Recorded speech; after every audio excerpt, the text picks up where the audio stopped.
live from Broderpool. Trying to measure here.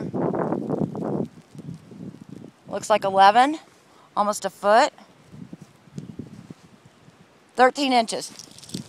It's 13 inches here in Broderpool, Indiana.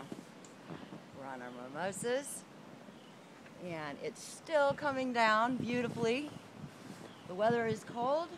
It's frightening. There's cars out, which is crazy. We have our pretty Christmas tree in the window, but on request, I've had a request for this 1:30 report. And so, we're going to take a break. Get my mimosa right there on the car. My mimosa glass from Ocean Dunes, Myrtle Beach, South Carolina. It'd be nice to be there now. But anyway, so here we go. 13 inches of snow in Broderpool. And this is for you, Bridget! Woo!